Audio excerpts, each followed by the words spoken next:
Welcome, everybody, to the VLab event of personalization fashion industry.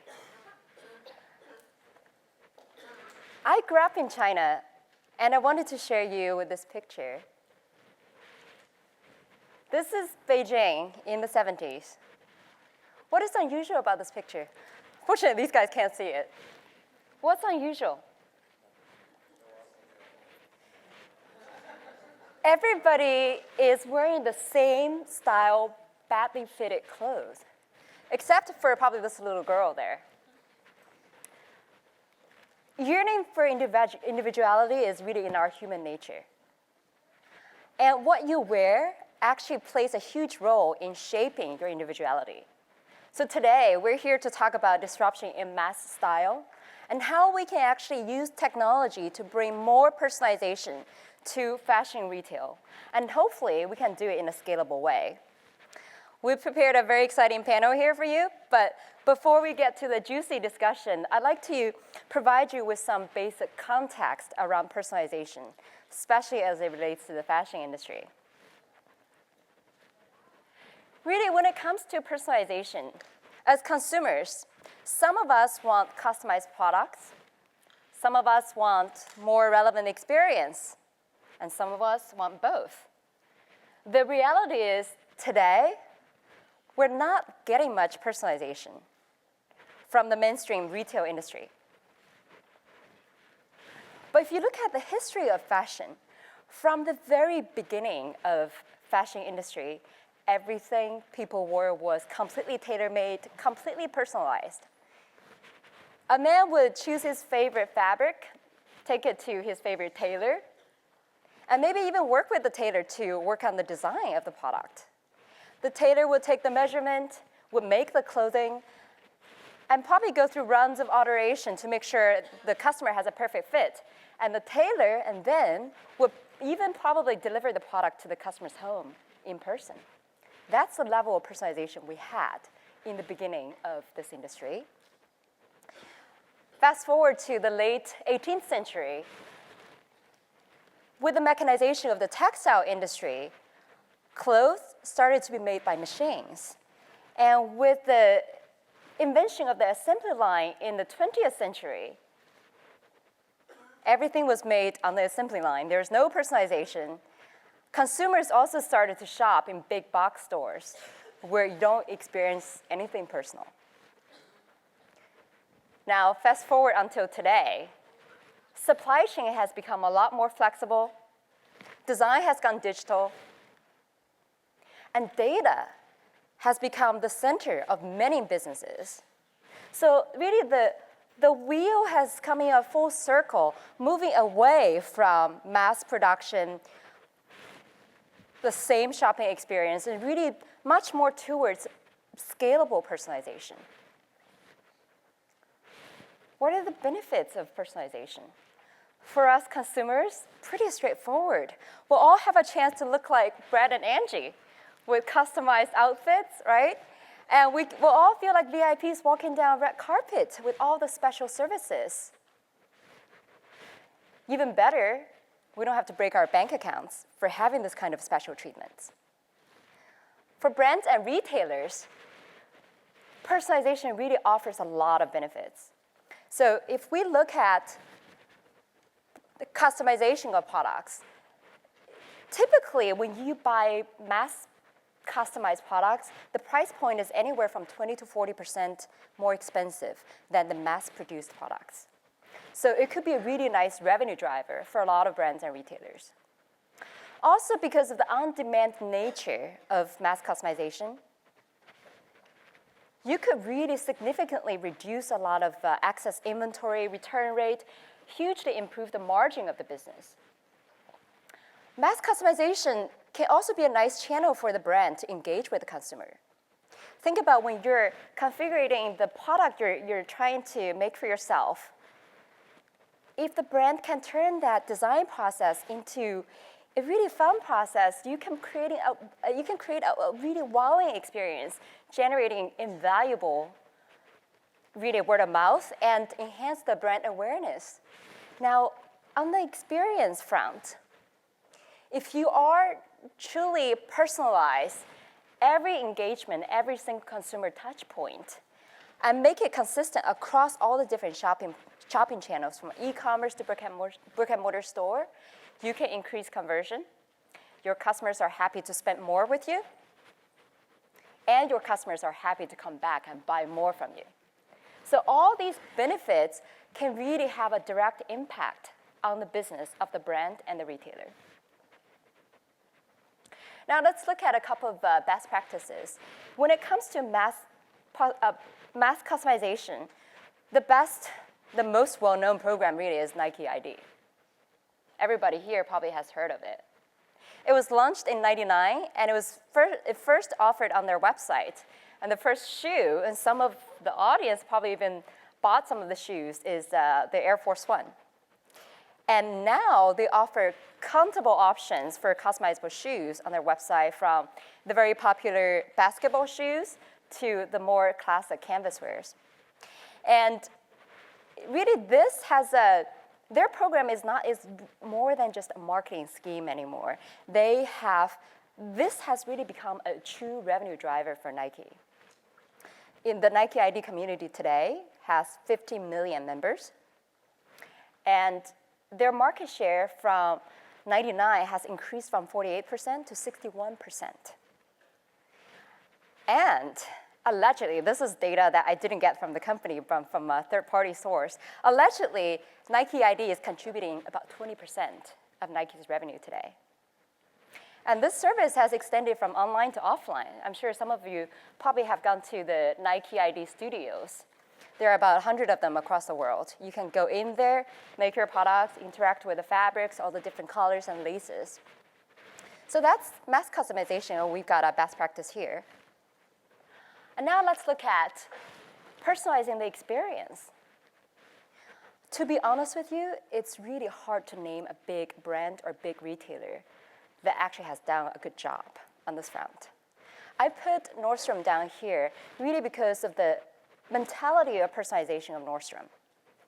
Before they started using any technology, Nordstrom actually had a book called Personal Book. And what it has is really the names, birthdays, purchase history, preferences of the customers. And every sales associate actually carried a physical copy of that book with them at all times, so they could better personalize that experience for their customers. And today, Nordstrom has a very strong loyalty and CRM program.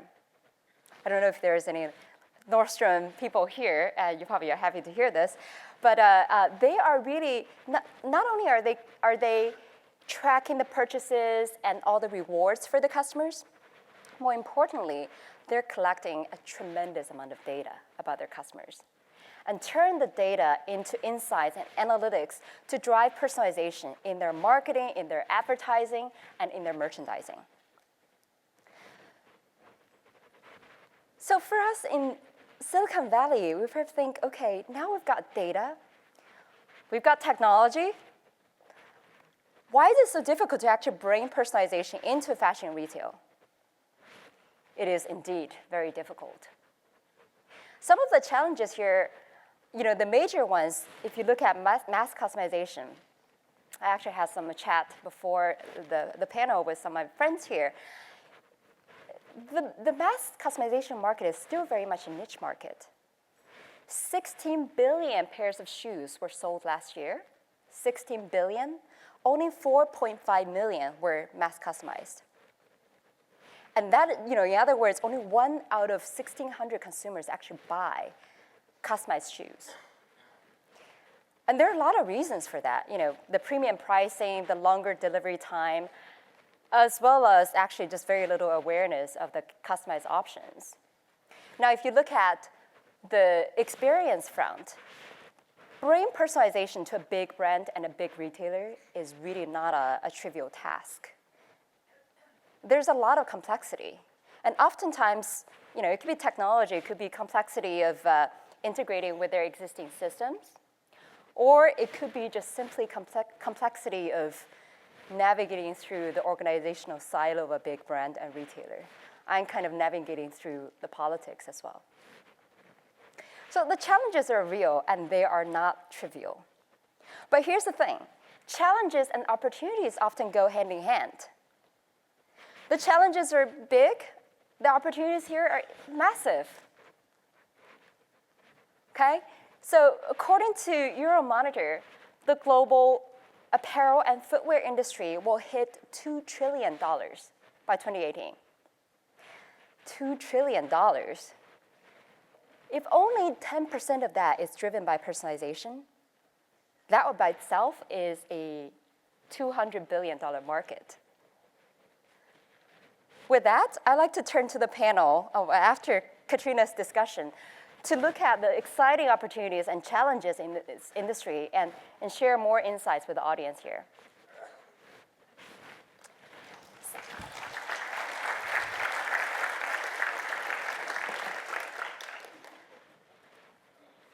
So you probably have read a little bit about Katrina Lake. She is the founder of Stitch Fix, which is a very exciting startup trying to disrupt women's fashion space. And Katrina, we were just chatting.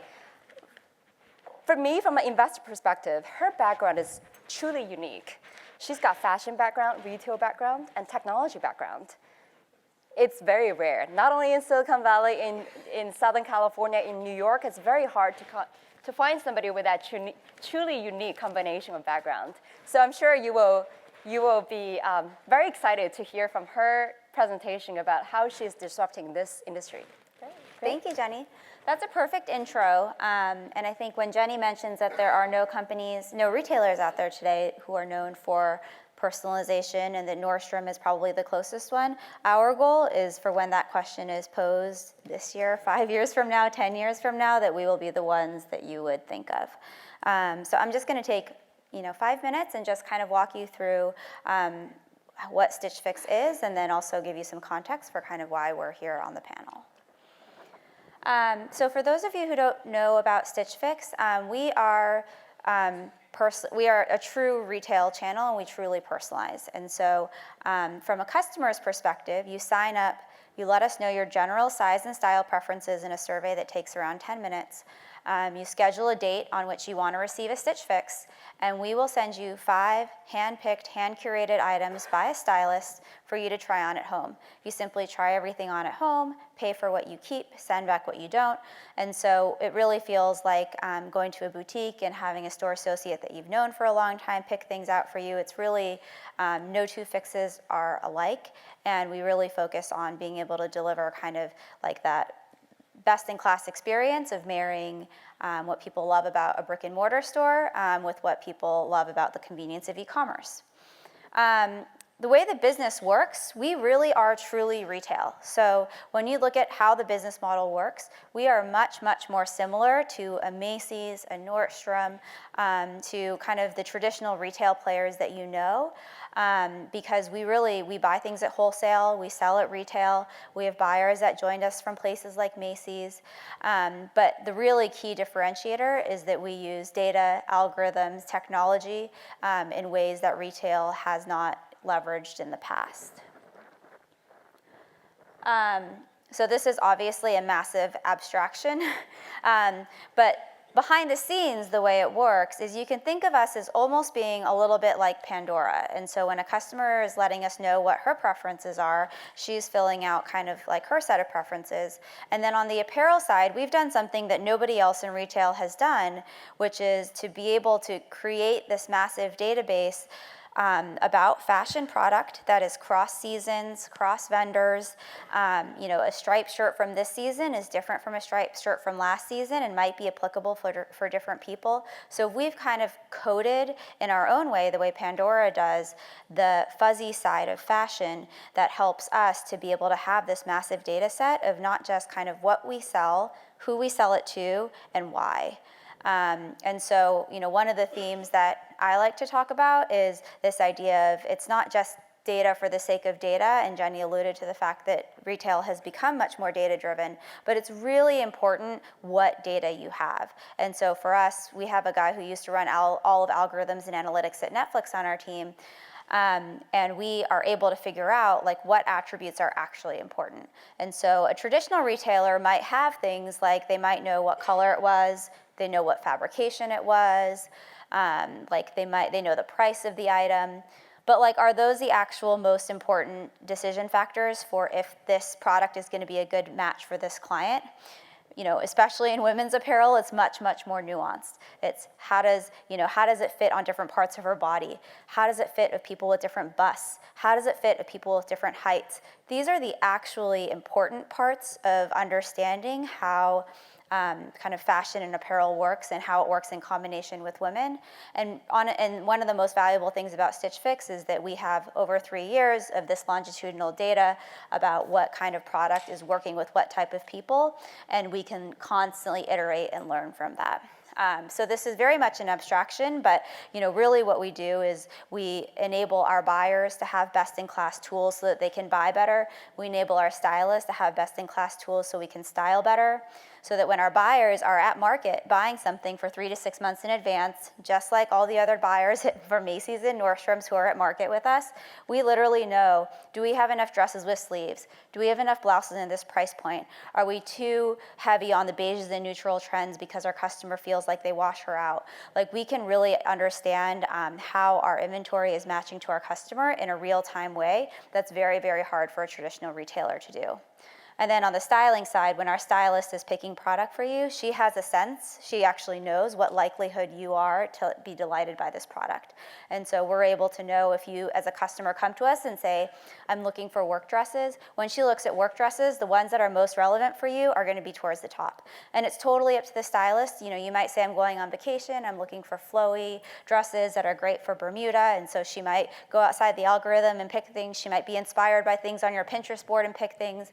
But at her fingertips, she has this power of the algorithm and of data analytics that is able to help her make great decisions for you, the client. And all of this is kind of our way of figuring out how we can truly deliver personalization in a real scalable fashion.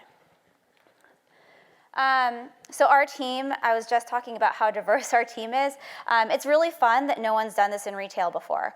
It really means that we can kind of bring the best of both worlds in a very new way. And so in building this team and in our headquarters in San Francisco, we have people from traditional retail channels. We have people who have more technology backgrounds, and it really is kind of we constantly talk about kind of the mix of art and science and this concept of kind of how we're able to lead with art but be able to make great decisions with science.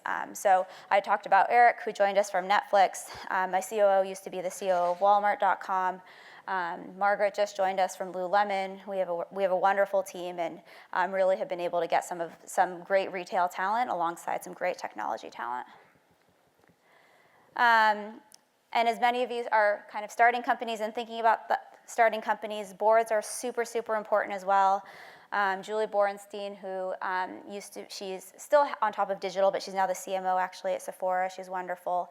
And we also have very traditional retail people on our board. And so, one thing that I led this conversation with and that we really feel like is part of our DNA is we do a lot of really interesting things with technology and data, and we couldn't be the company that we are without it.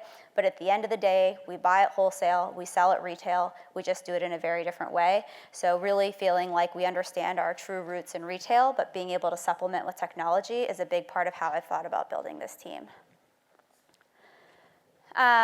And lastly, I just wanted to give you a sense of kind of our growth and where we've been. As many of you starting companies probably know, in the very early days, in particular in our company, we are very inventory intensive. So in very early days, a lot of the money that we raised from seed investors was put towards inventory. So we didn't even have a front-facing website for the first 6 months of the company, and we still collected all the right data and were able to preserve the integrity of that data, but we definitely did it in scrappier ways than we do today. So this is just kind of a fun trajectory of where we've been and where we're going. So I started the company in April of 2011. I started it when I was in business school at Harvard, graduated in May, moved to this little office in June, and we were doing all of our fulfillment out of this little 1,100 square foot office for probably 6 or 8 months. And that was fun days of CEO/janitor when On Mondays, every single person was a warehouse worker. It didn't matter what your day job was. On Monday, everybody packed fixes. And then this is 731. This is the office that we live in now, but this was on the second floor. We moved into our first, we skipped one phase here, but we moved into our first kind of dedicated real warehouse almost a year ago, a year ago. And then now today we've grown into this 125,000 square foot warehouse, which has been a very fun and crazy trajectory.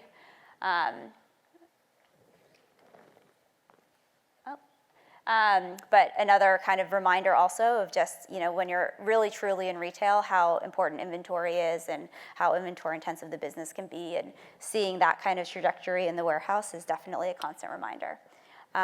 So very excited to be part of this panel, and I think we'll talk about more of those themes in a bit. Great. Well, thanks, Katrina.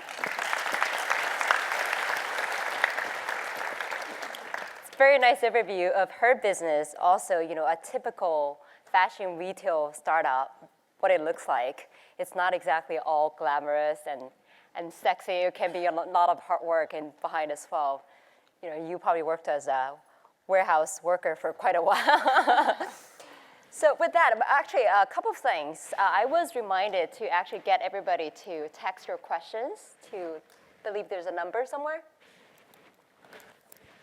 Right, okay. Text your questions to that number, and I'll get that from the VLab team, and we'll incorporate that into the discussion here.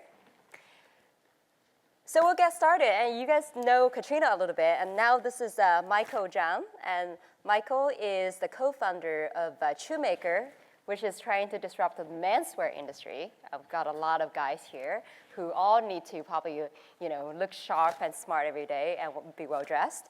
And Michael focuses on operations and customer experience at Shoemaker, which is very relevant to the discussion we have here today. And Michael actually comes with a very interesting background in finance and nonprofit. And you started your technology career here at Recycle Bank, and before you started Shoemaker. Yep. And here we've got Sean. Sean Moran is the CEO of Reflection. Some of you probably have seen Reflection in the news. They've recently got a round of financing. And Reflection is a predictive analytics solution for retailers, particularly e-commerce retailers, to help them improve customer conversion, which is very important if you're in the e-commerce retail business. And Sean previously was at Monsoon Commerce, which focused on online marketplaces.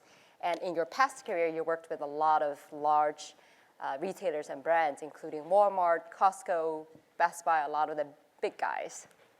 And here we've got Rob Holloway. Rob now is doing a startup called Zafu, which is e-commerce recommendation and personalization engine. What's interesting, Rob actually has a very interesting background. He was the president of Levi's USA. He led the mass customization program there back in the 90s. And then from there, he actually started a technology solution for mass customization and with supply chain capabilities as well. So it'd be really interesting to hear Rob's perspective on that. And so here's the panel. You got to know everybody a little bit.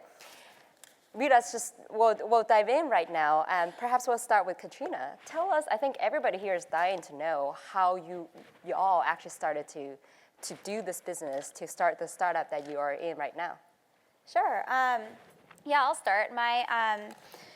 I did traditional retail. I did consulting for 2 years after I graduated from Stanford, and worked a lot in traditional retail and restaurant companies. And still am actually fascinated by this. When you walk into a Macy's department store today, it could be 1982. The difference between a Macy's today and a Macy's in 1982 is unbelievably not different. And I was really, really interested in just to give somebody other startup ideas, even just the idea of when you walk into a store today, why is every single size and SKU on the floor? Why do you have to self-serve and go and pick up your, like, exactly what you're looking for, find it yourself. Like, why wouldn't there be a store concept of like a beautifully merchandised store where you can check in, your sizes, you can scan the outfits you're inspired by, go into a fitting room, have everything laid out there for you. They could even recommend things alongside you. Like, just really thinking about like what should the next step of retail be and why isn't anybody doing it? And so I was just really fascinated in kind of being at a progressive retail place, and I didn't necessarily know the day I was born I was going to be an entrepreneur. I interviewed a lot of companies. I almost took a job at Starbucks. I worked in VC for 2 years looking for another company that I could join, and ultimately felt like this idea of bringing technology and bringing personalization and recommendation into the retail space was so powerful that I wanted to start it myself. Cool. And Michael, you're in a similar industry, but focusing on men's fashion. And you also came from a non-traditional background for doing a startup. Why did you decide to do this? Yeah, so after graduation, I actually worked in China for a little bit of time in the nonprofit sector. And there, since I worked at a nonprofit, I had a lot of free time. I actually bought a lot of custom clothing, and it became very evident to me that in Asia, sure, you can get a nice dress shirt for $20, $50, whatever, but it's very commoditized, and the experience is very lacking. The product is inconsistent, and I really didn't like it. It just took so long to make something work. And then moving back to the States, I lived in New York, and I lived quite close to Soho, and in Soho, theoretically, it's supposed to be a mecca of fashion, right? You can access every single flagship store within about 5 blocks of Broadway, but I realized walking into all these stores, like, man, I really hate shopping. It's like the entire world is at my fingertips here, but I just get a headache. Even though I like to dress well and look good, I just don't like shopping. So Truemaker was really born out of that frustration that I personally had. I just didn't, as a guy, I wanted things to fit, but I didn't like to shop. So where was I going to get my stuff? Really, like there was no solution out there. And I actually, for a long time, I was just sort of noodling on a sales model for Truemaker, how to really make this thing work. That's when I met my co-founder, who was coming out of a consulting stint at Bonobos, which I'm sure many of you know, and he had actually helped Bonobos launch their guide shop program and really move from just being a pure offline company into or a pure online company into an offline-online hybrid. And we met, and we really thought the solution needed to be something that was much more personal than just a pure digital solution. So we kicked that off in 2011, really didn't get started until 2012. We raised our seed round in the fall of 2012. We've raised the Series A recently, and things have been growing since. So that's the story of us. And by the way, before the panel, I had a chance to actually touch his shirt. It's very nicely made, and the fit obviously is very good. We've got a very good-looking guy here. Touch my shirt afterwards. You want to buy one? You're all welcome to touch his shirt. And we've got Sean here. Great. What would you like me to address? Just how I got into it? Yes, please.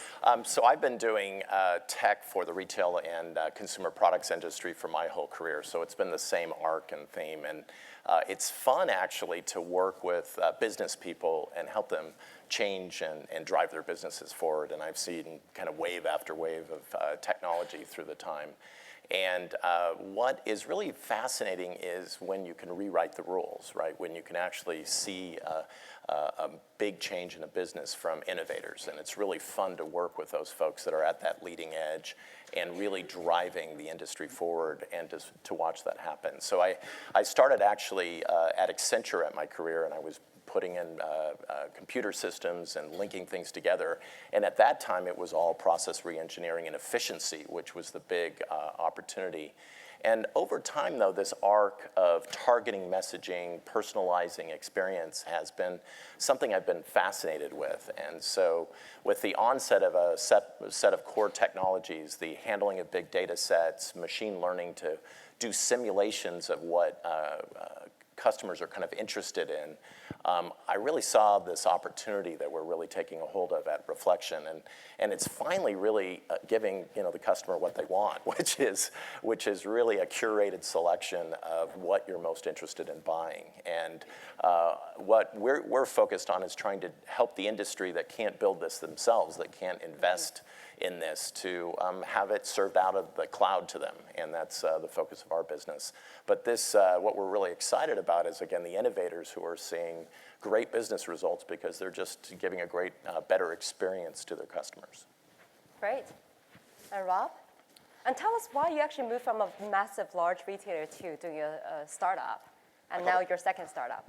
I got a phone call. I didn't know that I was going to get that phone call.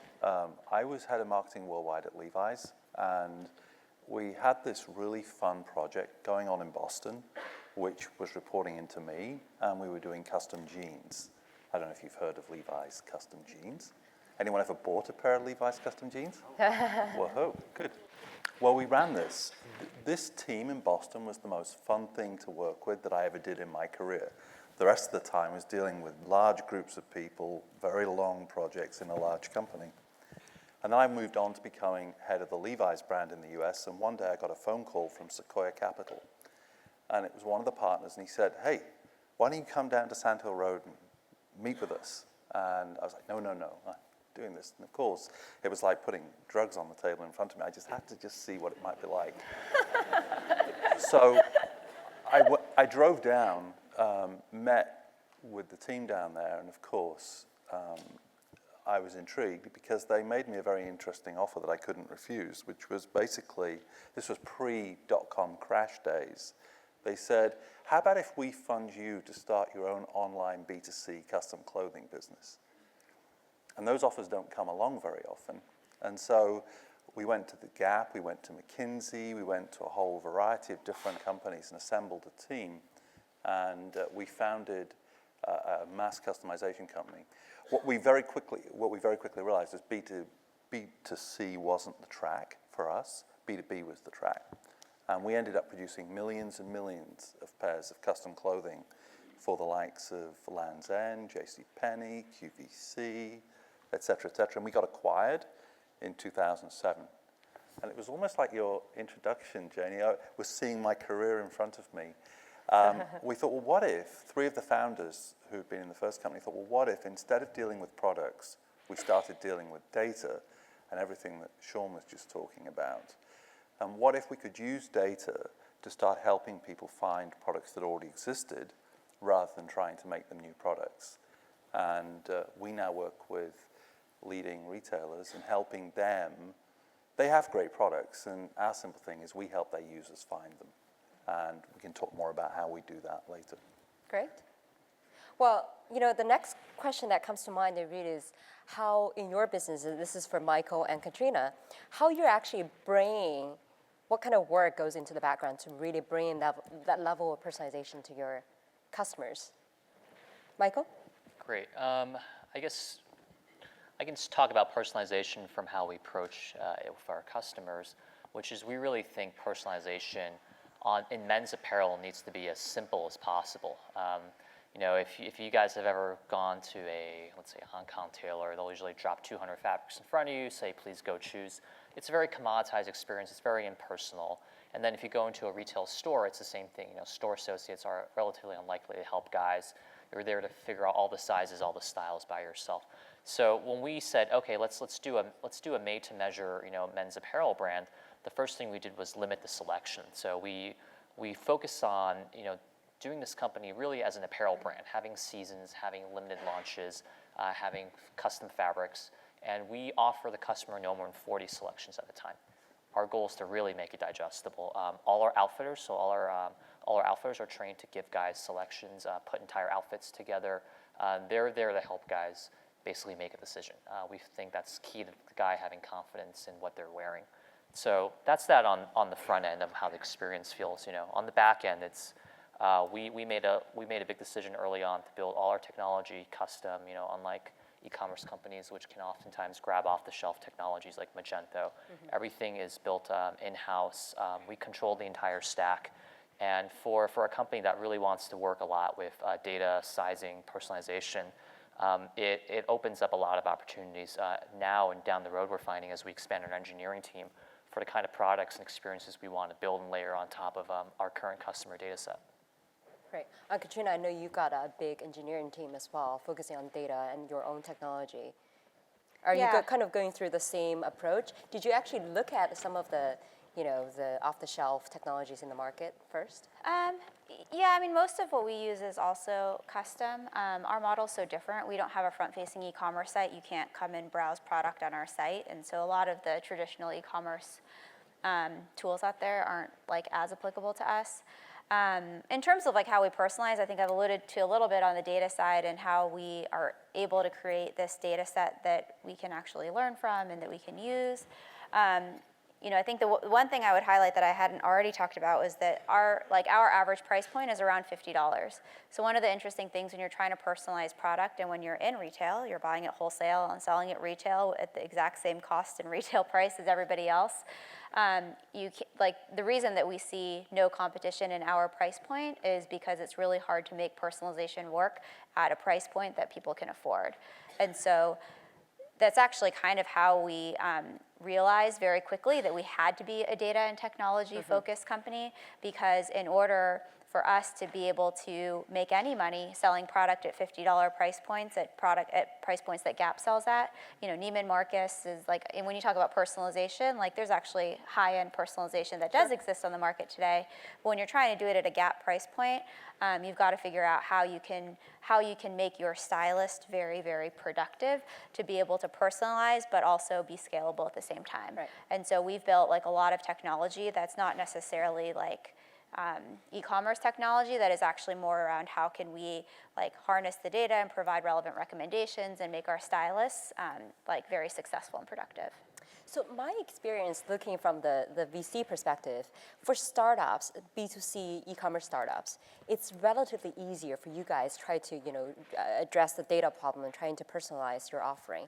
But for larger brands and retailers, it's different. And Sean, you probably have some perspective on that when you work with these large guys. Yeah, you think actually the thousands of folks out there, that the brands that you buy from and everything have this nailed, right? They should, right? It's actually a really difficult problem, and a lot of them have what we kind of call, it's like systems debt, right? They have a lot of systems out there that they're maintaining, and it's very hard for them to innovate and actually use new technologies. And they have, one customer we were talking to, actually, we were up talking about the problem with your former employer at Levi, and they have terabytes of data sitting around in their data warehouse, and they're trying to sort out what the heck can we do with this, right? And so that's the problem set for them. And they also haven't had the benefit of the quick start of being able to customize their sites. They have a lot of some of those platforms out there that are third-party platforms, and they need basically an entity to kind of harvest that data out from them, process it for them, and give them business value. And that's what we do, is we're really a platform that pulls in the data that they've got accessible to them, and then we serve out to them what they need to understand their business and personalize their offerings, whether that's directly or it's just insights of current trends and things that are happening in their business that they need to take another look at. It's interesting, one caveat for you, those of you in the retail industry, the vast majority of the industry actually always looks at last year to look at how this year's doing. And if you think about how rapidly customer behavior and trends in fashion are changing, that actually just isn't the whole answer. That you actually need to be looking at what's happening right now and have that basis of last year, but you really need to use some machine learning or some predictive capabilities to understand what's coming up, and that's really the value that we deliver. And Katrina, in your business, are you using any sort of predictive analytics to understand trends and all that, or are you primarily looking at your customer data and purchase data? Yeah, I mean, indirectly, we don't necessarily call it predictions, but we're buying 3 to 6 months in advance, and so effectively, we are relying on our data to be able to predict the assortment that we should have. And I think it is interesting. I mean, even our buyers are used to LYs, and it's like, you comp 3%. Like, that's the model that retail's been in, of just like, you look at what you did last year, you add 3%. And like, that's how buyers buy, that's how you build the assortment. And so like, that's, the approach that we have is obviously quite a bit different, but it's also, thinking about the level of data that we have and the level of data that traditional retail has. It's like, we know exactly what proportion of our jeans are going to sell in a size 25 versus a size 28, and a retail doesn't have that level of transparency, and so it's much, much more difficult to, like, you're kind of relying on the best data that you have, which for most retail is LY. And so it's, I think, we're able to have the benefit of customers' preferences, and we have sophisticated people who can work with that. But I think one of the major challenges for retailers today is like, not just getting the data in a digestible form, but it's actually just like getting the right data, and getting it from your customers, getting it about your product, and it's a really, really hard problem, I think, for traditional retail. Well, Sean, when it comes to sorry, Rob, sorry about that. When it comes to personalization, and we talked about customization, right, for products. In your experience at Levi's, working on that program for many years, and you've got a lot of customers here as well. What are the challenges for a big retailer like Levi's to actually do something mass customization for their product strategy? Well, I would consider the Levi's program was a major success. It was interesting. We were generating more PR and marketing coverage for this little personalization program than we were for all the other programs in the company at one point. And it had a tremendous halo effect on the brand. And the awareness of the program was just off the charts. The challenge, though, that you face with customization is everyone wants customization, but no one wants to pay for it. Everyone wants customization, but they're not prepared to go through the user experience that is different from what they're used to actually get there. The great thing that Levi's had, of course, is that people know the brand very well, so there's a degree of trust and a relationship that goes on there. But the fundamental challenge that we faced at Levi's was we were doing this as a bricks and mortar or an in-store operation. With that, you have staff, you have physical real estate that you need to operate, and with that comes cost and challenges of scale. And the ultimate problem with mass customization is the challenge of scale. With the company that we founded in 2000, we got to producing millions of products because we solved some of those problems with scale. Firstly, you didn't need body scanners, you didn't need a consultation, there were no measurements involved. We could produce remarkably accurate products, source it from Asia. In fact, I actually met some people who were working with Harry Lee and TAL in the organization. It was quite an eye-opener when we were outside earlier. But we were producing from Asia, North Africa, and Mexico. This is one at a time, shipping all over the world, bringing the garments back to the US with a mandate from a company like Land's End saying, you have to sell this for $50. And it can't be more than $20 more than our existing products. And these were the challenges that we were dealing with and were solving in the custom space. And in your current startup now, you're also doing something related to recommendation and personalization. And how do you, well, this is a question for both Rob and Sean, how do you see a solution that helps retailers to do personalization actually increase the conversion? Theoretically, we get it. So, but more color to that would be great. yes. So our company, Zafu, at the moment, has 2 products. And what we decided to do was, having spent a miserable 5 years dealing with supply chain issues all over the world and trying to source products and finding the wrong product being shipped to the wrong person, and trust me, it does happen. And people get really irritated when the product's 15 inches different to what they actually ordered. Even though the technology hasn't screwed up, it's the logistics that have got it wrong this time. I don't know if that's ever happened. But what we decided to do was say, you can actually take some of the essences of this model and use data to deliver personalized recommendations. So what if you took 74 seconds for a user to build a profile, to go through the process, and instead of then trying to source a product, you looked at the retailer's offering and actually curated their offering for the individual and produced an offering that was relevant solely to them and said, hey, Sarah, this is what we found for you. So no new products, existing products just reordered on their website. And our clients have publicly stated that we are more than doubling their sales conversion when people go through this process, which is very interesting because the products haven't changed. What you're doing is simply offering relevance, which ultimately is underpinning everything that we're talking about today. Sean, I don't know if you'd like to. Sure. Yeah, let me give you just a Give, perspective. give us an example, actually, of your Sure. Yeah, one of your I'll definitely get customers. it. The industry started to kind of copycat like what Amazon did. This kind of people who like this, like you guys are very familiar with that, right? And so there were two kind of basic algorithms that came out, right? One of them was kind of what was called collaborative filtering. We'll take a big crowd of people and see what they do, and we'll give that same set of stuff to another crowd of people, right?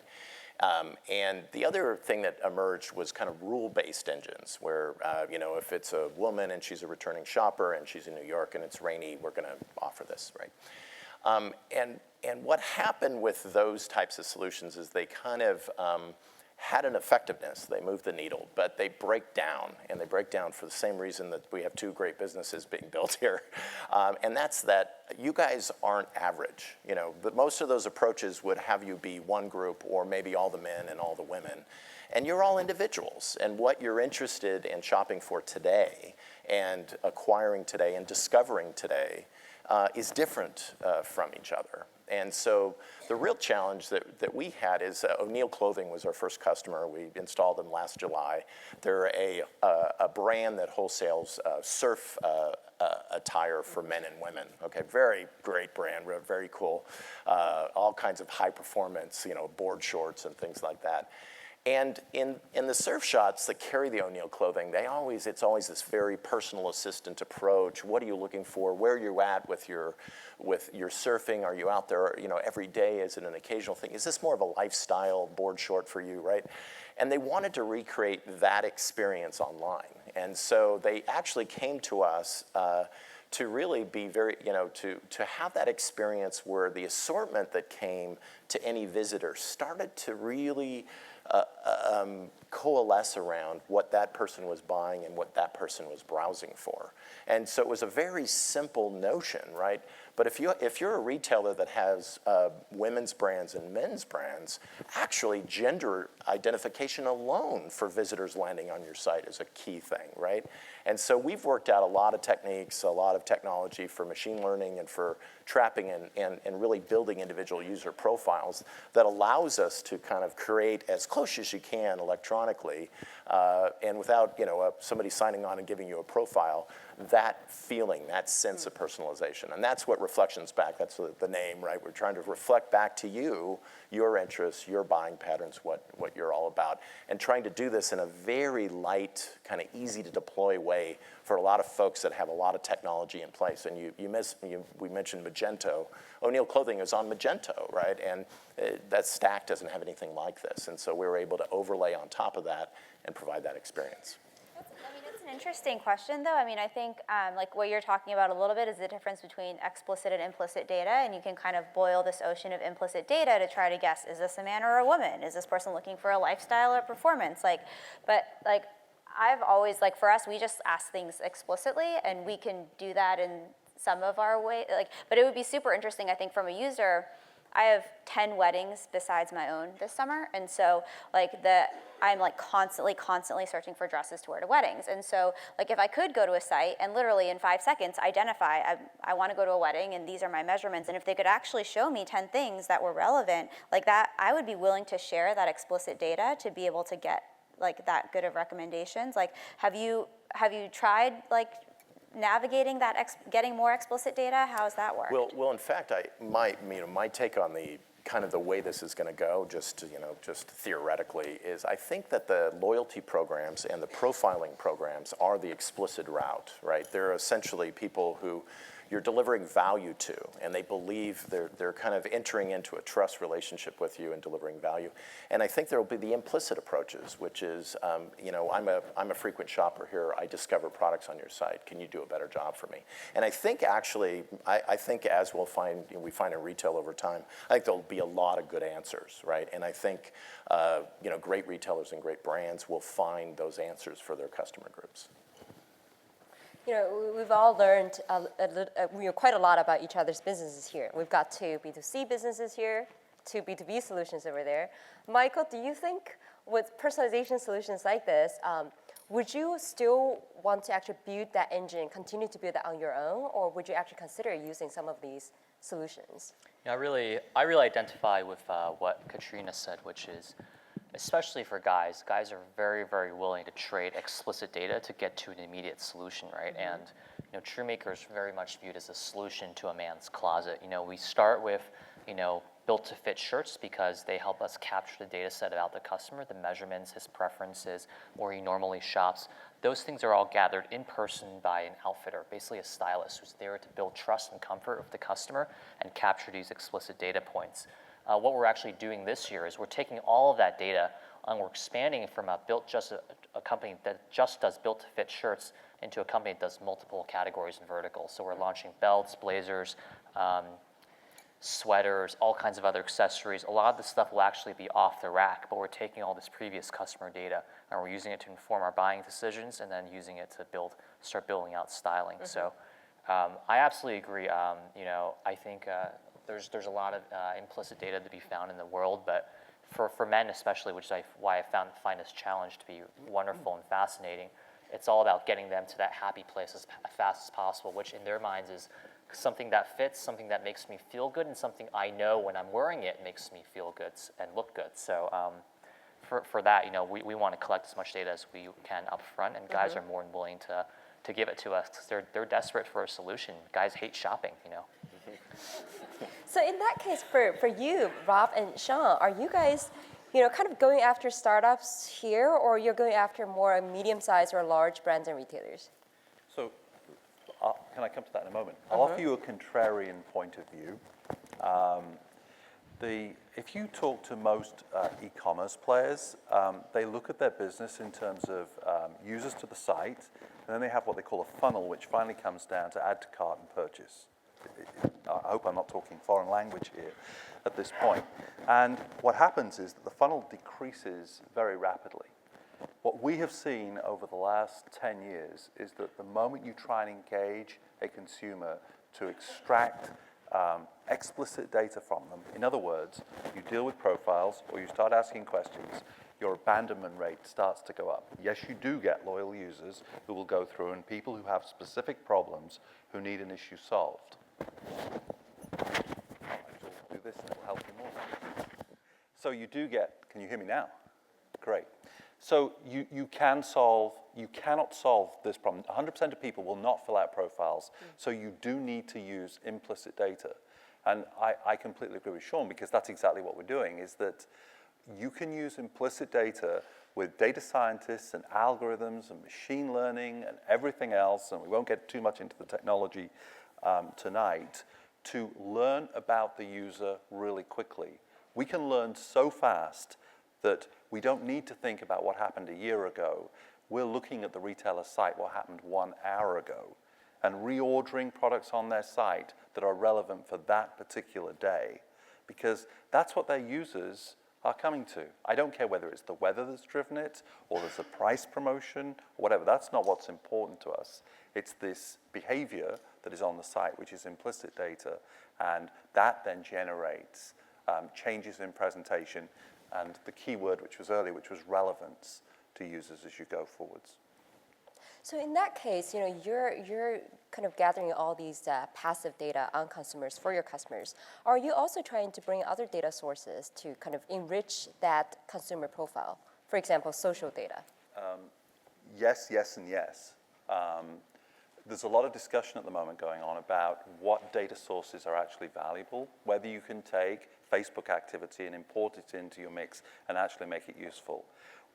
IP addresses are very obvious ways, but one of the challenges with IP addresses is we now have iPads, we have multiple different tools ourselves, we're at work, we're at home, and so you can't always use an IP address to identify an individual person. You can use geography, and the list goes on. So what we're doing, of course, is importing different data sources in and looking at the value and the accuracy, because what you're essentially trying to do is find segments and look at how those segments behave. And then when someone drops into one of those segments, you go, bam, this guy comes from segment 74.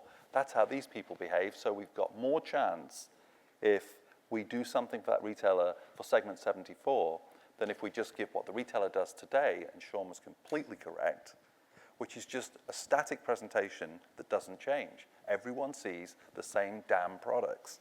It doesn't matter who they are, it's always the same. So we almost can't lose.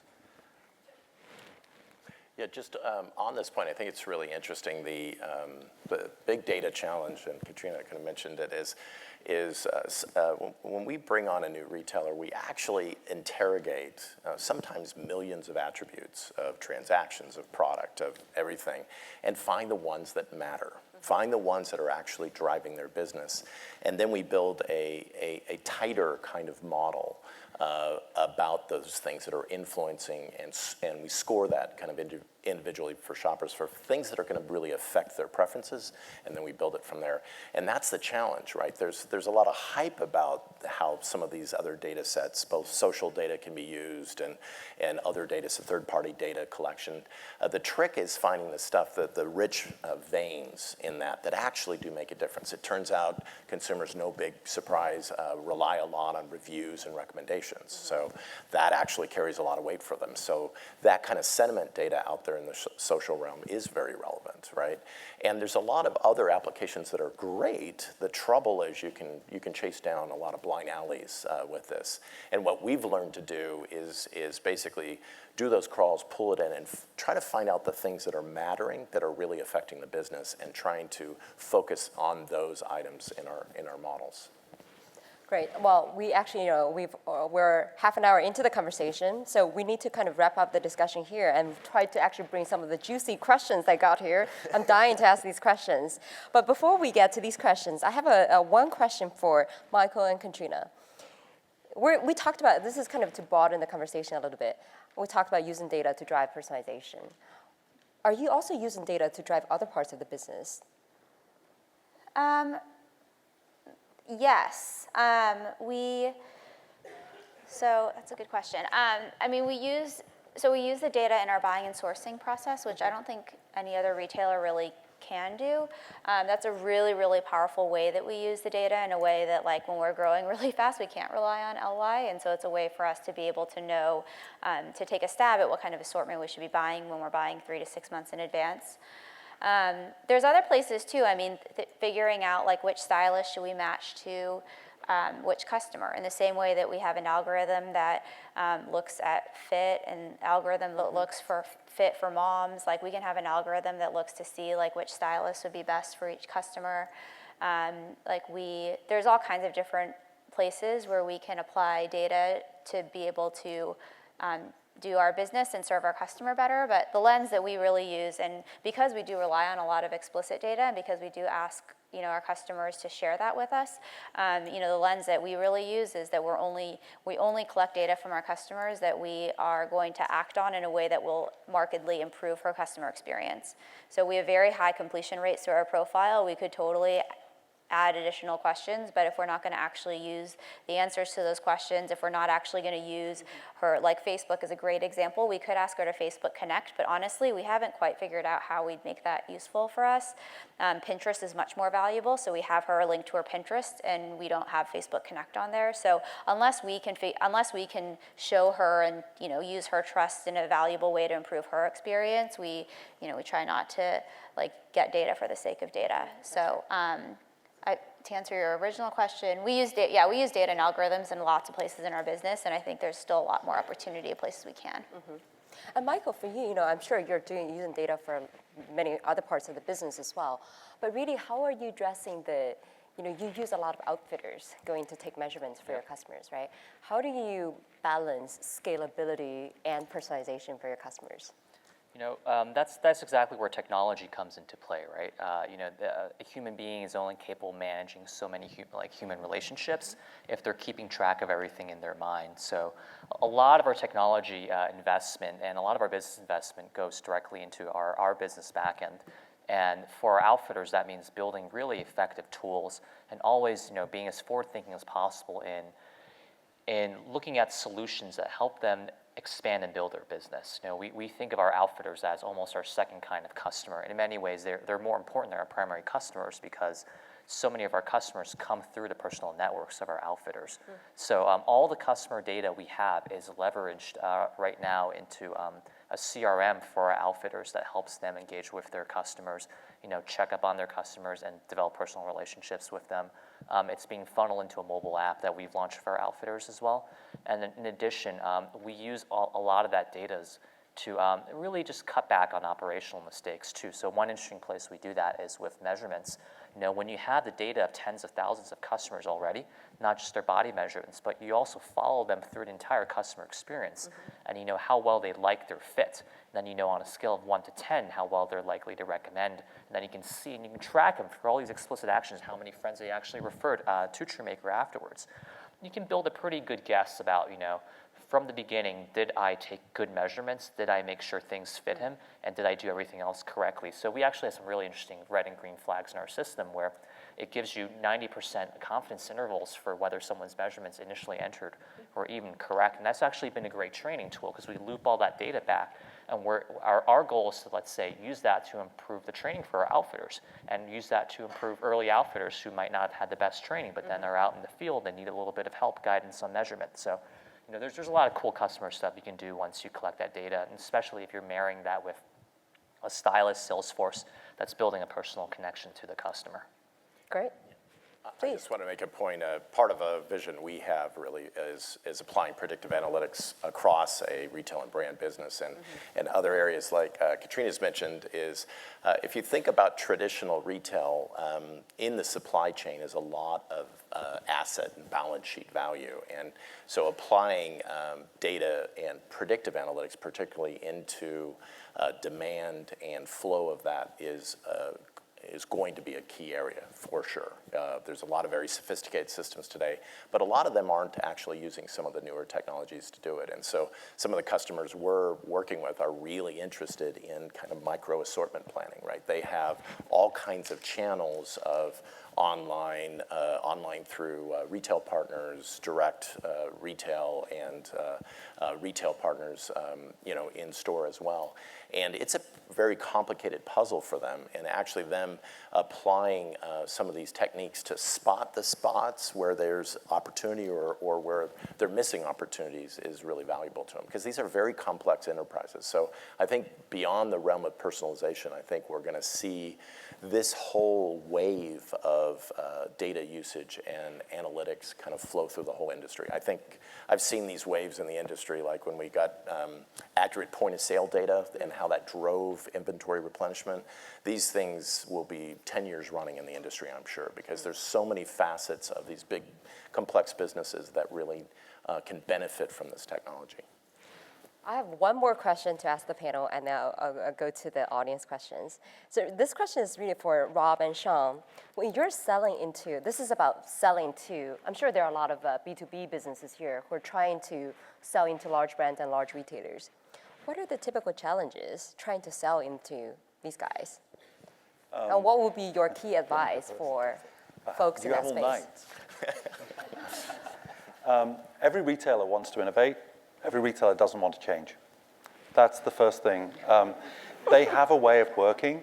It is the definition of insanity if you think about it. But it really is difficult. People who start startups underestimate every single time when they're in a B2B business is the sales cycle, is how long it is going to take you to get from the original meeting to closing the deal, and the amount of clients that you need to be talking to close that one deal. It is a critical mistake that startups make, and I've had friends who are running companies who have told me, I've got 5 great clients, we're so close on all of them, and 3 or 4 months later they're out of business because none of them ever closed. And so that's one thing you need to think about really carefully if you're getting into a B2B game. Retailers aren't used to changing. You're small, they don't know you, and you better have a lot of people that you're talking to. Network, network, network. That's the best way to get in. Use your friends, get to know people, and work really hard at it. That's my learnings. Just to add to that, all my startups are in the B2B space, all selling into medium, large brands and retailers. And oftentimes, really, it's true, it can take a lifetime of a startup to try to close a large deal. So you really have to make sure you have a very healthy pipeline. You always have people to talk to. Yeah, I think I just echo what Rob says. It's really important to do, and it's tough here in Silicon Valley to do this. Here's the challenge. We develop these incredible technologies. We have teams that are technologists, and we'll develop an amazing product, and the product just simply does not sell itself. What really has to happen is you have to find somebody who has something they're trying to achieve, and that thing that they're trying to achieve is important enough to them that it basically is going to rise above the daily hurricane that they live in running their business. And we talk about people taking their orders in the morning and everybody ships them out in the afternoon. A lot of e-commerce groups that are small businesses, that's actually what happens. And so the very important thing is being realistic about sales pipeline, but also really making sure you're vetting out what is it that prospect is looking for, and can I really, with great clarity, deliver against that objective and make it as concrete and easy for them to buy as possible. And when we train young salespeople, the challenge is to ask open-ended questions and wait for the answers, to be comfortable with silence, and wait until the third or fourth talk to talk about how cool the technology is. And that actually, those of you who've had experience, you know how hard that is. But if you have a customer that has a clearly identified problem statement and something they want to achieve in the next 60 or 90 days, then you can drive against that. But what we try to do is try to get folks to frame that up that crisply and that clearly, and then we can actually have a better chance of getting them through the pipeline. Great advice. Well, now we're moving to the audience questions. First questions for Katrina. You've got lots of interesting questions here. So apparently most of your, or according to this this particular individual here, that some of your customers are people in the Midwest. Is one of the reasons that they choose Stitch Fix is because that it's actually not convenient for them to go to a store to actually buy products. Do you see a lot of customers in the Midwest? We do. I mean, it's definitely not that most of our customers are there. I think we do very well in San Francisco and New York, and pretty much most startups would say that they do very well in San Francisco and New York. But definitely where we over-index in terms of like where you would expect to see kind of a startup like ours get traction is definitely more in the middle of the country. It's not necessarily like that they don't live super close to a mall, but I think, the way we've thought about it is it's this profile of like a time-starved woman. And that this profile of a time-starved woman is just as universal in like Nashville with 2 working parents and 3 nuggets as it is like here in San Francisco working a 90-hour law job. And so, it's definitely, one of the things that was super interesting to us and certainly to our investors early on was just how mass market we were early and how much more broad this time-starved woman profile really, really is, and how much more universal that kind of feeling for women is. The model for your business is you get a box with 5 items, and you can keep all 5, or you can keep nothing, or keep a few, right? Exactly. What can you share some of the metrics on return? We don't share those. But it's pretty. So the business model for us works as long as people are keeping 1 out of the 5 units, and it's pretty amazing actually how far we've been able to come to combine technologists and expert stylists, and I think my expectations of how far we could go with that, thinking about me going to a store and having a store associate bring me things, we've more than exceeded what I thought was possible on this front, and so I think we're very, very optimistic about continuing to be able to get better as we get more data and understand our customers better. Great. Well, the fashion e-commerce industry return rate is incredibly high. I'm sure there are a lot of people who would share that experience and that pain point if you're in the e-commerce business. But from what I heard, Michael's business actually has a incredible return rate, meaning very low. Can you share more on that? Yeah. I mean, in typical e-commerce, depending on the category, and you typically see, let's say, 25 to 45% return rate on goods. Early on, even before I started the company, and it's great that you presented Nike today, because that was the exact story I heard. I heard that people who purchased Nike shoes with their names on it did not return those shoes. And I can say with confidence, Shoemaker sees the same exact thing. I mean, we had literally no return rate. It's in the low single digits. So, which is remarkable. I mean, that is absolutely almost the opposite of e-commerce. And for us, it's a great sign that, people who, when they find something they want, when it's personalized, they're just more likely to keep it and, feel like it's theirs. So we're happy we're delivering on that.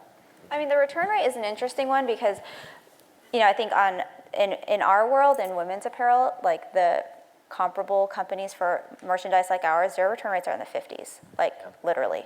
And so, I think though that all of these people are battling return rates as though this is their problem they have to solve.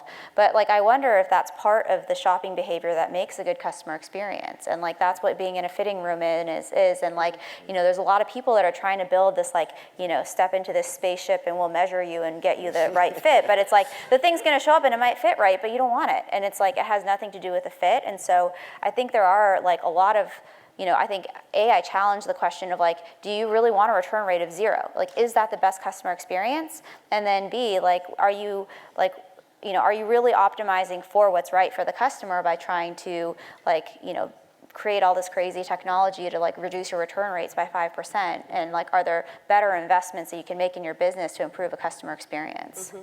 I actually absolutely agree with Katrina. So we don't focus on return rate as a KPI that we drive down. We just monitor it as sort of one of the many aspects of the health of our business. Mm-hmm. I think overall it's all about customer experience, and the key points for us is get the customer something that makes them feel great in it and it looks great on him, and that's that. Oh, what are the KPIs that you guys track in your business?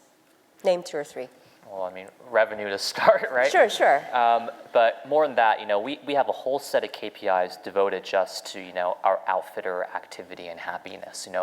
For them, and I'm not quite entirely sure how Stitch Fix works, but our outfitters are all volunteers. They're volunteering their time for a business opportunity to generate income. So there's no obligation that they sit in the chair and work for X number of hours a week. Mm-hmm. So their willingness to stick with Shoemaker and then the sales they generate, the appointments they go on, and the feedback they provide back to us, all these metrics that we're seeing from them and their service is an indicator of how it's an indicator of our other product, and we call that our opportunity product. It's like we are an opportunity for people who are interested in fashion to build a business in fashion. And our success will ultimately hinge on that opportunity, mm-hmm. Just as much as having a great product and a great brand. So that's this whole other set of KPIs I could talk all night about. Katrina, other than revenue, what do you track? We're a real retail business, and so there are a lot of really interesting ways that our business is similar to retail and very different. So we do a lot. We look at inventory turns. We certainly look at sales. We look at average ticket. We look at our margin. We look at our average unit revenue. Like, we look at all the same things that a retailer does, especially inventory turns in our business, and like just how fragile women's apparel inventory is. But yeah, for us, like our stylists, our stylists actually are mostly work from home, part-time, flexible hours.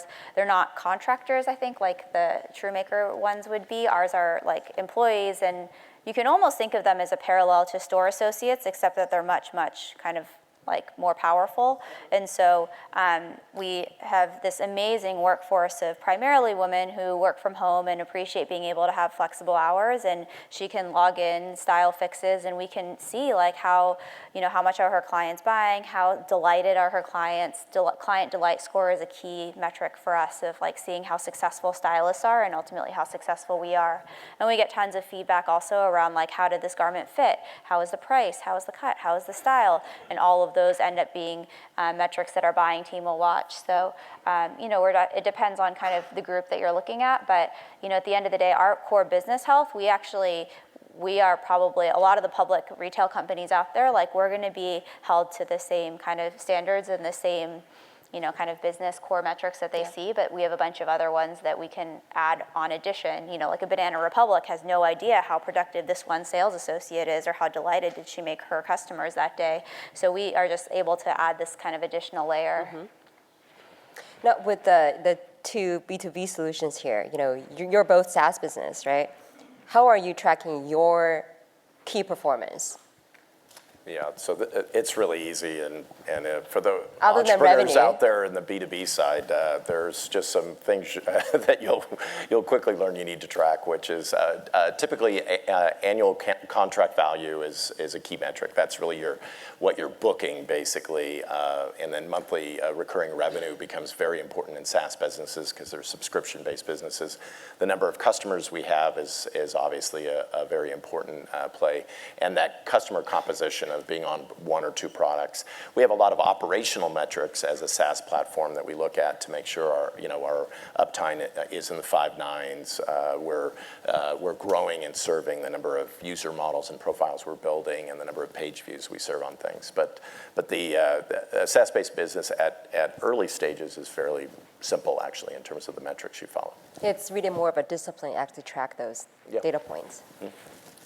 We have one single metric, because if we don't get this right, everything else is irrelevant. Sales per session uplift. What does that mean? If 1 million people come to a website and X% purchase, we have to beat that. That's what we're being judged against with our technology. And if we don't do that, we add no value to our retailers. And if we add no value, they won't pay. And that's the key metric. It underpins everything in our company. And how do your customers track your performance?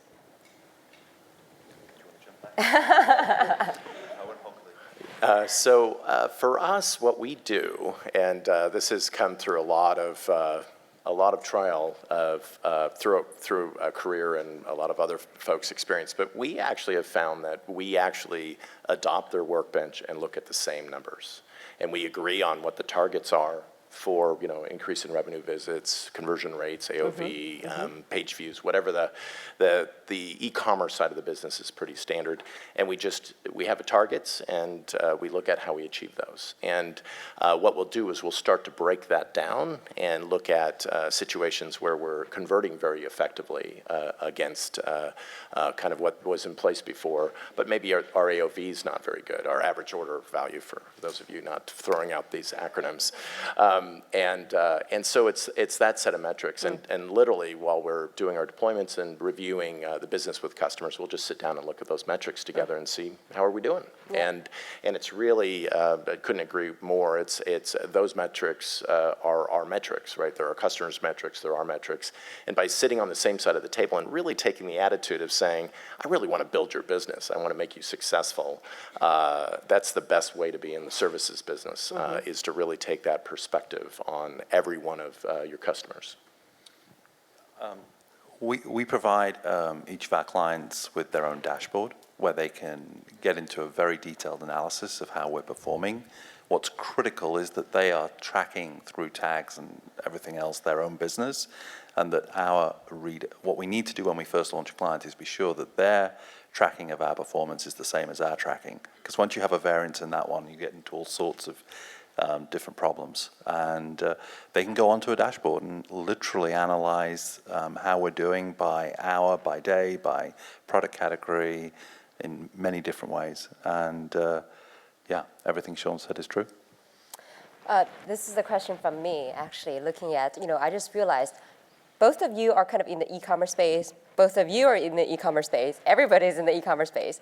Are you actually thinking about expanding the business to offline and really providing that kind of the omni-channel experience for your customers and for your consumers?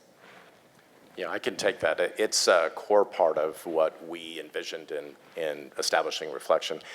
We're really trying to bring a technology capability to the industry. And we've just started in e-commerce because it's a very measured, very tight place to demonstrate value. The problem with big data, you guys have been hearing it for a while, and predictive analytics is what do I use it for? What value does it have? We have 2 great case studies of what you use it for right here. But in the industry, it's been a struggle, right? I collect the data together. And so our notion is really a lot of the same techniques and things that we're applying to about 5% of our customers' business gets applied to the other 95%. And that's looking at the same transaction data, shopper tracking data, and other things to really actually improve assortments on the in-store side. And that's a huge burning opportunity in this industry. There's a lot of real estate out there that needs to perform better, and it's a really, really important factor for the industry. So it's right on our roadmap of what we'll be getting to. And are you guys actually, Katrina and Mike, are you guys thinking about moving offline one day? I mean, I certainly wouldn't rule it out. I mean, we really want to do what's like client right, and if there are opportunities where we can provide a better in-person experience than what we do through online, it's, you know, we just have our hands full scaling the business we have now, so I can't say that it's on any kind of timeline anytime soon. I got a great question here for Michael and Katrina. Beauty e-commerce, I mean, the whole fashion industry today is dominated by big guys, right? Big brands and big retailers. You guys, you're obviously trying to use data to personalize that experience for your consumers. But at the same time, you're competing with the large guys. So really, how important is the brand? And how are you actually building that brand with your consumer base? Yeah, I mean, the brand's very, very important. And like in our, for us, the brand is also important because it's the trust that we have with our customer is very, very important. And so, you know, being able to, you know, part of it is awareness, but part of it is also just building this long-term relationships with the client. And so for us, it's not just trying to get them to the cart to convert them to one fix. It's like, this is a longer-term relationship, and she could buy 0 in the first fix and still be a great customer for us. And so, you know, it really is kind of like a longer-term view that we have. I mean, I don't know. Yeah, I mean, I totally agree. Brand is so essential to what Shoemaker does, primarily because we sell made-to-measure clothing as our primary product, but our target customer is a customer who is not looking for made-to-measure clothing. You know, we don't advertise ourselves as such, therefore we don't attract the kind of customers who are seeking to go get custom, go get bespoke. We're finding guys who just want to get clothing that fits. So if you don't wrap it all around a great brand experience, you don't wrap it around the notion of ease and simplicity and we're here to help you and it's not going to be hard and don't worry about it, it's not going to work from a business standpoint. And you know, one early brand decision we made was to never use the word custom. So we don't really talk about it, our shirts as custom shirts. We just say, hey, they're built to fit shirts. And instantly we noticed customers reacted very, very differently to the notion of built to fit versus custom. They were fearful of custom. You know, guys were like, oh, this is a foreign experience. Custom, what does this mean? Built to fit, they're like, yeah, sure, I'll give it a shot. You know, let's make this work. Like, I can't wait to get something that works on me and makes me look great. So yeah, brand is so essential. You know, it comes down to the same way we pick and choose our selection. We work super, super hard to not overwhelm the guys. I would say, you know, our product team is absolutely almost, you could even say, overstaffed for the level of company we are right now. Just heavy hitters from Levi's and Gap, and you know, and why is that? It's because the brand is such a key point of how Shoemaker works. Mm-hmm. The other thing, just on the market, because you mentioned it, like the market, it's huge. So there's lots of big guys. Like the women's apparel market is 125 billion, men's is 80 billion. It's a huge, huge market, but it's actually very, very fragmented, and especially compared to other industries. Like there's Walmart probably has the biggest share, and they have single digits at best. And so, like, it's actually like a pretty interesting market from that perspective, because there are, you know, there's certainly a lot of well-capitalized people, but there's also just like a lot of room, and people are used to not, you know, I have my Apple iPhone and have used Apple products forever, and I'm probably not that interested in trying something new. It's a lot harder to convert me to using a Samsung phone. But, you know, in apparel, it's like people are very promiscuous. They'll try other brands. And do you think pricing plays a role into your kind of positioning? I mean, your average item is $50, and yours is what, $100? A little bit over 100, yeah. $100. Now, why did you decide on that pricing point? How did you come to that model?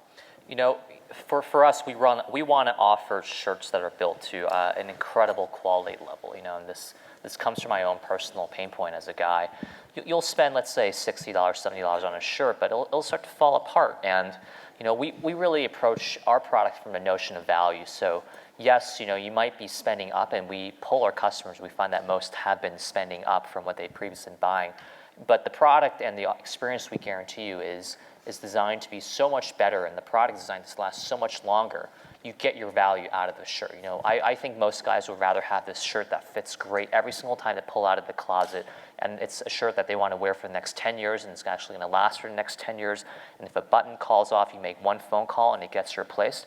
Guys would rather have that and spend up a little bit than have a shirt they end up putting in the back of their closet, and then like their girlfriend makes them throw out 2 years later, right? So I mean, we've all been there. So that's exactly why Shoemaker. Sometimes we get this question like, oh, you guys seem a little bit high priced, but most of our customers have found that there's value, and I would tell everyone, like, we really go for value from the standpoint that products need to be built to last, and you're better off buying one product than replacing it 5 times over the next 5 years. I would just echo everything that Michael just said. When we were doing custom shirts for Land's End, they reported in the New York Times that the repeat purchase for men's shirts was just off the charts, and there was something valuable in that experience and that product that they couldn't find even from Land's End themselves, even though it was the same fabric and the same looks. As I said, repeat orders were off the charts. So, yeah. I've asked Michael the question about scalability, with your outfitters. I wanted to hear your perspective, Katrina, on, you're now, obviously you've got a 500-person team, right? And you continue to build your business, you continue to scale. What are the areas that you really need to focus on and invest in to continue the scalability and personalization at the same time? It's a great question. I mean, we have, scaling definitely is scaling and growing is kind of our number one challenge across the board, I think, for all of the teams.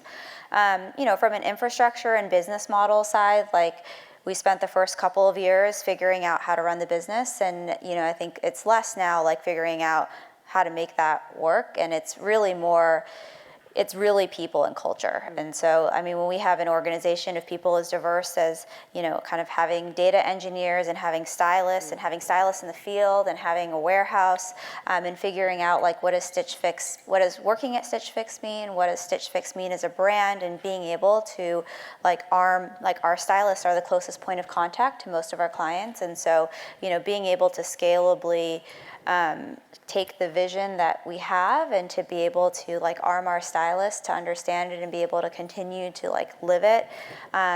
Honestly, that's by far the most difficult thing, I think, that I'm trying to make sure that we do well as we scale, and it's also hard to measure, and it's hard to replicate best practices for. So it's definitely it's an exciting problem to have, but definitely is as your organization grows and as the number of people that have Stitch Fix on their LinkedIn profile grows, it's that's definitely what keeps me up at night. Yeah. Well, come back to personalization.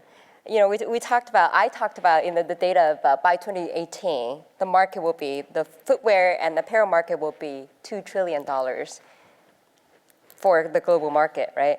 How much do you think the market today is driven by personalization? And take a wild guess, and how much do you think that percentage will be 5 years from now?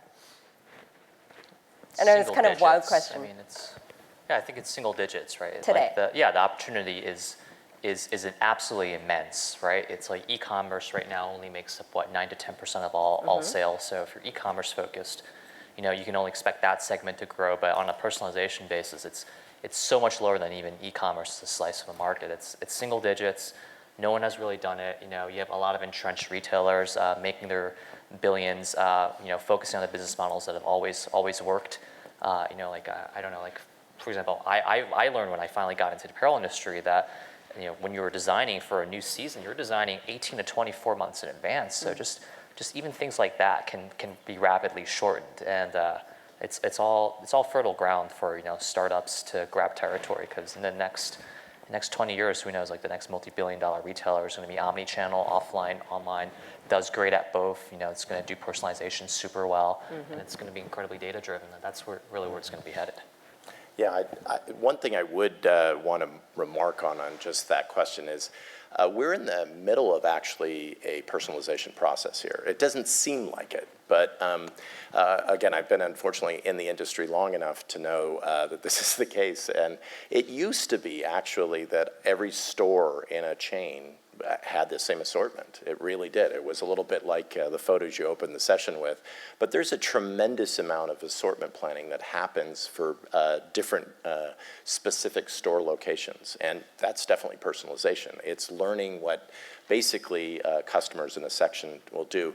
That was a big step, actually doing that and doing that well in the industry. It's just that we don't really feel that as much because we still have a lot of product in that store that I'm not interested in, right?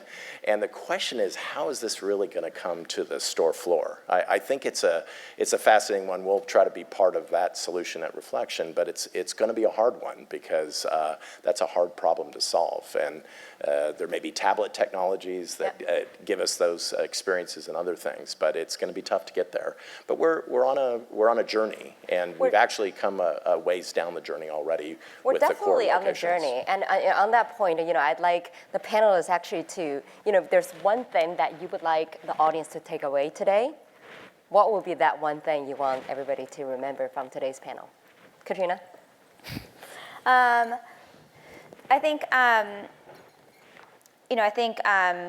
customer centricity is wildly important, and I think the question of what is the customer problem that you are trying to solve, and then figuring out is personalization right, is customization right, is data going to help you do it? I think there's a lot of is a return rate the answer, just figuring out ultimately what your underlying, peeling back all the layers, drivers of kind of health of your business are, and making sure you're answering the right question, asking the right questions. Great. Everybody else, any 30-second comment? No, for me, I work on men's apparel because I think the opportunity in men's apparel and the challenge of solving shopping for guys is nowhere close as where it's been for women. The number of innovative opportunities that come out for women have been astounding in the past, and we've all seen them working just based on their growth and traction. But for guys, you just really have not seen anything really even emerge out of the last 5-10 years that's really clicked for guys. And you see a very telling statistic in that, which is 60% of all men's apparel spend in the United States is controlled by or influenced by women. And basically, guys are totally willing to delegate their fashion choices to their wives and girlfriends because they absolutely hate shopping for clothes. So, this is what keeps me going every single day. We're going to craft a real solution for guys. Great, you've got a big market there. Yeah. Who are you delegating to? My girlfriend too. She buys my clothes. And Rob, any comment? Yeah, I look at retail today, and I think we're taking the first footsteps in personalization. I think it's really important. What we haven't discussed today is what do you actually mean by personalization? Because different people come to it with different points of view. I have an absolute passion that we can use data to create a richer shopping experience for users, and we can translate that into higher business performance for retailers.